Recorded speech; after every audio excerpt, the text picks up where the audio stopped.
লোকেরা আমার বাড়ির কাছে এসে আমাকে খুঁজে এসেছে, আমাকে হুমকি দিয়েছে, ভারতে আসতে মানা করেছে। আমি লুকিয়ে থাকতাম যেন তারা খুঁজে না পায়।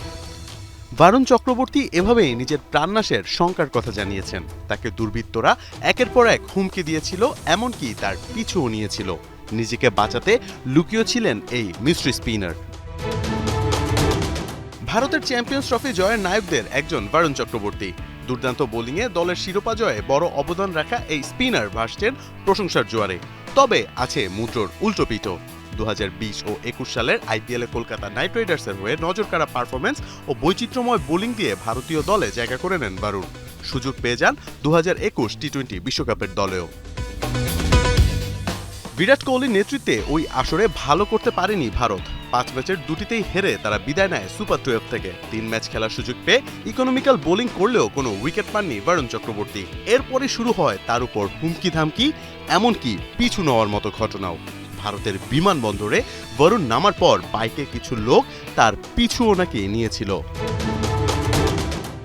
বারুণ চক্রবর্তীর কাছে সে সময়টি ছিল তার জীবনের এক কালো অধ্যায়। দলের হয়ে পারফর্ম করতে পারেননি, বাদ ছিলেন প্রায় 3 বছর। এছাড়া ফোনে একের পর এক হুমকি। পুরো দুনিয়াটাই এলোমেলো হয়ে গিয়েছিল এই স্পিনারের জন্য। 2021 বিশ্বকাপের পর আমি ফোনে হুমকি পেয়েছিলাম। লোকেরা বলেছিল, ভারতে এসো না, যদি চেষ্টা করো তুমি পারবে না। কিছু লোক আমার বাড়ি পর্যন্ত চলে এসেছিল, আমাকে খুঁজে বের করেছিল। আমাকে মাঝে মাঝে লুকিয়েও থাকতে হয়েছিল। যখন আমি বিমানবন্দর থেকে ফিরছিলাম, তখন দুজন লোক তাদের বাইকে করে আমার পিছনে পিছনে আসছিল। তবে এমন তেতো অতীতকে পেছনে ফেলে বারুণ এখন ভারতের মূল একাদশের একজন নিয়মিত পারফর্মার। এই সাফল্যের পেছনেও ছিল তার অক্লান্ত পরিশ্রম এবং একনিষ্ঠ চেষ্টা।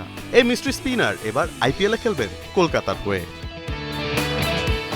মোহাম্মদ আদনান, ৭১।